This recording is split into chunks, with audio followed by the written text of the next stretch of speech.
15 घंटे के अंदर तुर्की और शाम में तीसरी दफा आया शदीद ज़लज़ला। मकामी वक्त के मुताबिक सुबह 6:58 पर 7.8, दोपहर 1:24 पर 7.5 और इसके कुछ घंटे बाद ही आया 6.0 की शिद्दत का तीसरा ज़लज़ला। 2000 से ज्यादा लोग हो चुके हैं जहां बहक, सैकड़ों लोगों के अभी भी मलबे के नीचे दबे होने का अंदेशा।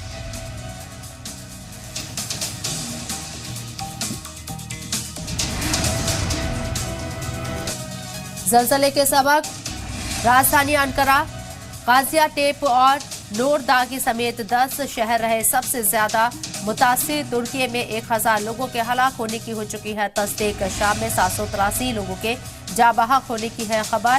यूएस जियोलॉजिकल सर्वे के मुताबिक मरकजी पॉइंट पर इसकी गहराई 18 जबकि दूसरे की गहराई 10 किलोमीटर जमीन से नीचे थी।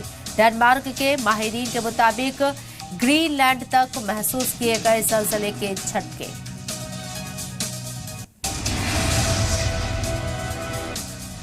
तुर्की और शाम में आए ज़लज़ले का हजारों किलोमीटर दूर तक दिखा असर। लेबनान, साइप्रस, यूनान, उर्दन, आर्मेनिया और जॉर्जिया में भी महसूस किए गए ज़लज़ले के झटके। ज़लज़ले के बाद इटली ने सुनामी का जारी किया अलर्ट, ताहम बाद में इस वार्निंग को वापस ले लिया गया।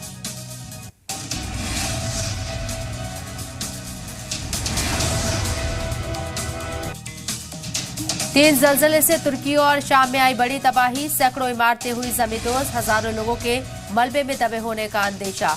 रेस्क्यू ऑपरेशन में जुटे हजारों अफराद। ज़लज़ले के बाद तुर्की हुकूमत ने लेवल 4 के अलार्म का ऐलान किया है। लेवल 4 अलार्म का मतलब होता है कि मुतासरा मुल्क को कुदरती आफात से निपटने के लिए आलमी मदद की जरूरत है। रेस्क्यू ऑपरेशन के लिए तुर्की मुसल्लह फोर्स ने बनाया एयर कॉरिडोर। मुतासरा इलाकों तक रेस्क्यू टीम की रसाई के लिए बनाया गया एयर कॉरिडोर। बैनुल अक़वामी इमदादी एजेंसियों ने भी तुर्की और शाम को मदद की पेशकश की है।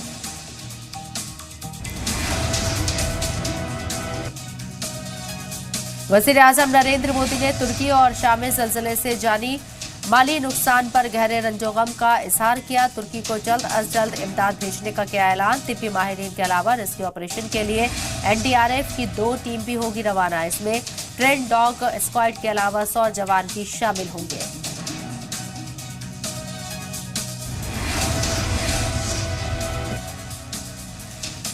लेवल 4 के ऐलान के बाद आलमी बिरादरी ने तुर्की और शाम के लिए मदद भेजने का किया ऐलान। अमेरिका, रूस, जर्मनी और चीन समेत 45 मुल्कों ने की इमदाद की पेशकश। इसराइल ने रेस्क्यू टीम के अलावा दवाइयां भेजने का किया ऐलान। खुसूसी तैयारी से जल्द अज जल्द इमदाद भेजने की हो रही है तैयारी।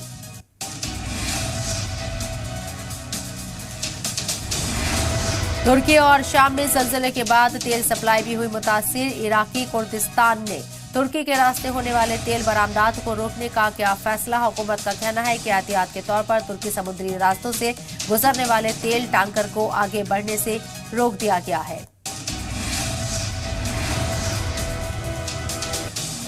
रूसी वज़ीर खारजा सर्गेई लारोफ ने बगदाद में अपने इराकी हम मनसब से की मुलाकात। रूसी यूक्रेन जंग के सबब रूसी कंपनियों पर आयत पाबंदी के साथ ही जंगबंदी के हवाले से हो रही कोशिशों पर दोनों लीडरान ने की चर्चा। इराकी वज़ीर खारजा का कहना है कि मगरबी मुल्कों की पाबंदी का असर इराक पर नहीं पड़ना चाहिए। इराकी वज़ीर खारजा ने कहा है कि वाशिंगटन दौरे के दौरान इस मुद्दे को बाइडेन इंतजामिया के सामने भी उठाएंगे। मकबूजा मगरबी किनारे में जारी है इसराइली फोर्स की जारहाना कार्रवाई। जेरिको में 5 फिलिस्तीनियों को किया हलाक। हमास के मुश्तबा जंगजुओं की गिरफ्तारी के लिए मारे गए थे छापे। इसराइली फौज के मुताबिक गुज़िश्ता 28 जनवरी को यहूदी बस्ती में वाक़े रेस्टोरेंट में हमला करने वालों को गिरफ्तार करने के लिए ये कार्रवाई की गई थी। फिलिस्तीनी हुकूमत की तरफ से अभी तक इस वाक़े पर कोई तबसरा नहीं किया गया।